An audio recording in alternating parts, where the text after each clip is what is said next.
Žurnalistika nėra rutininis darbas, nors aišku visada įvairių fragmentų. Tikrai galiu patikinti, žurnalistams darbas pavojingiausia profesija. Jo, tai principą tikrai nemėgstam daryti to paties. Važinėti kiekvieną savaitgalį į sodybą. Mes sodybą turėjome 8 metus, kada buvo mažas vaikas. Turėjome Dzūkijoje, bet kažkaip man nusibodo tą šieną pjauti. Ir nutarėme, kad butą ir sodybą pakeisti į namą Vilniaus pakraštyje ir tai labai puikiai gavosi. Ir tada tas keliones pradėjome, tiesiog norisi pabandyti kažkaip kitaip. Girdėjom, pavyzdžiui, kad žmonės keliauja taip.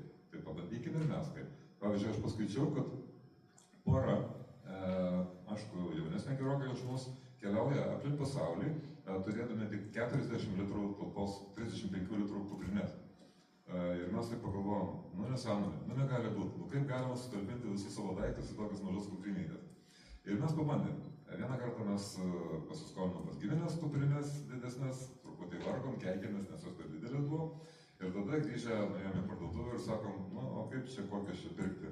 Pardavėjas buvo labai profesionalus, matyt, keliautojas irgi, ir sako, 40 litrų jūs pabandykit. Sako, aš jums duodu vieną kuprinę, nusineškit namo, susidėkit daiktus, pažiūrėkit ar telpa.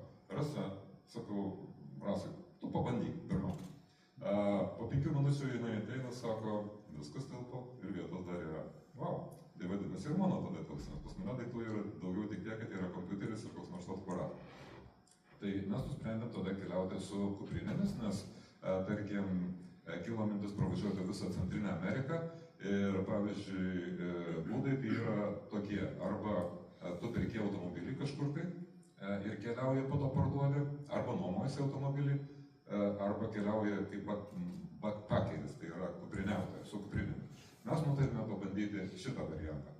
Ir mums tai labai pavyko. Labai pasisekė, tai yra pakankamai nebrangu, pakankamai įdomu, kadangi tose šalyse autobusų transportas yra labai puikiai išvystytas, autobusai pakankamai patogus, nėra baisiai brangus, tu važiuoji iš taško į tašką.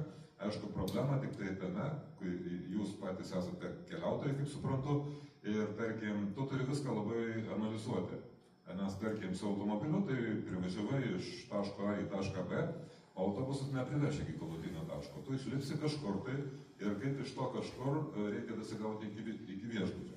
Po to iš to viešbučio vėlgi reikia kitą dieną galvoti, kaip tu į tą kažkokį tai lankytiną objektą nusigausi.